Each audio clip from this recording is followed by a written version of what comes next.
வணக்கம். நான் ஸ்ரீரங்கம் ரவி உங்களோட பேசிகிட்ருக்கேன். இது நவம்பர் மாதத்திற்கான பலன்கள்.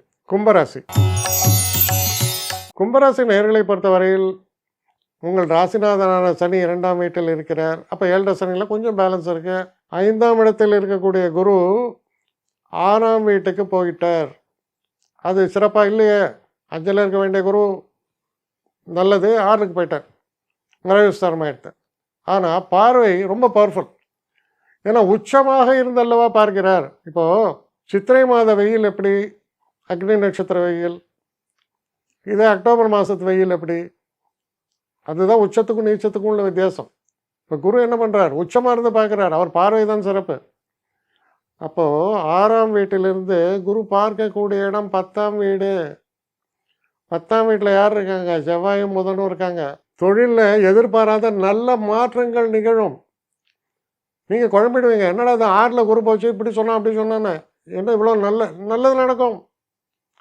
அப்புறம் பாருங்கள், அவர் பவர்ஃபுல்லாக இருந்து 12ஆம் இடத்தை பார்க்குறார், சுகஸ்தானம். கொஞ்சம் கம்ஃபர்டபுளாக ஃபீல் பண்ணுவீங்க. அனாவசிய செலவுகள்லாம் ஏற்படாது. 2ஆம் இடத்தில் இருக்கும் சனியை குரு பார்த்தால் வருமானம் நிச்சயப்படும். வருமானத்தில் உயர்வு கூட வரும். வருமானம் ஸ்திரமாகும். ஏன்னா 2ஆம் இடம்ன்றது வருமானம். அந்த இடத்துல சனி இருக்கத்தான் 7 சனிங்கிறோம். அப்போ 7 சனியோட எஃபெக்ட் கொஞ்சம் நாளைக்கு போஸ்ட்போன். 2ஆம் இடத்தை பார்க்குறார் குரு.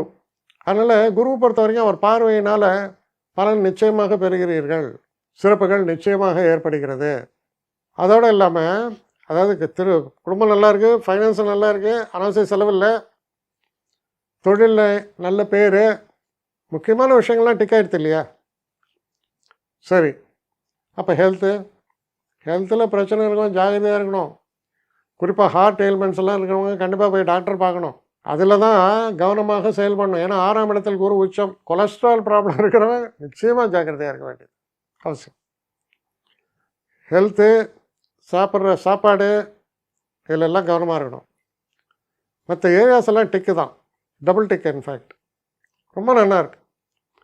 அதனால் இது சிறப்பான காலம். அப்போ யார் இதில் கொஞ்சம் கவனமாக இருக்கணும், கொஞ்சம் வயசானவங்க தான். நான் சொல்லுவேன், 65-70 வயசில் இருக்கீங்க, ஏதோ பிரச்சனை, நீங்களாம் கொஞ்சம் கவனமாக இருக்கணும். மற்றபடி நல்ல காலமாகத்தான் அமையும். படிக்கக்கூடிய மாணவர்களும் கொஞ்சம் உழைப்பு அதிகம் தர வேண்டிய ஒரு காலமாக இருக்குது. மற்றபடி மிடில் ஏஜ், சாதாரணமாக ஒர்க் பண்ணுறவங்க எல்லாருக்கும் 7 சனியோட பாதிப்பு நிச்சயமாக குறைந்து நீண்ட கால தடைகள் இருந்த விஷயங்கள்லாம் விலகி நன்மைகள் உண்டாகக்கூடிய மாதமாகத்தான் இந்த மாதம் உங்களுக்கு அமைவிருக்கிறது. என்னை காண்டாக்ட் பண்ணணும்னு நிறைய பேர் நினைக்கிறீங்க. தயவு செஞ்சு என்னை காண்டாக்ட் பண்ணுறதுக்கு ஒரு மெயில் அனுப்புங்க. srirangamravi1@gmail.com. இது ஸ்க்ரீனில் பார்க்கலாம், இது அப்பியர் ஆகும். இந்த மெயிலுக்கு எனக்கு அனுப்புங்க. எனக்கு நிறைய பேர் அனுப்புகிறீங்க, நான் ஒருத்தன் தான் அதை பார்க்குறேன், செய்கிறேன். ஏன்னா இது வேகமாக செய்யலாம் முடியாது. ஒரு நாளைக்கு ஒரு 3 பேர் பார்ப்போம், 4 பேர் பார்க்குறோம். அதனால் கொஞ்சம் டிலே ஆகுது. கட்டண சேவை தான். இந்த கட்டணத்தை செலுத்திய பின்பும் கிட்டத்தட்ட ஒரு 5-6 நாள் ஆகும். சில பேர் நினைக்கலாம் கட்டணத்தை செலுத்தின உடனே அடுத்த நாளே பார்க்கணுன்ட்டு. அப்படி என்னால் முடியல. கொஞ்சம் பொறுமையும் நிதானமும் தேவையும் இருப்பவர்கள் நிச்சயமாக காண்டாக்ட் பண்ணுங்கள். என்னுடைய பெஸ்ட்டு சர்வீஸு உங்களுக்கு கண்டிப்பாக உண்டு. வணக்கம்.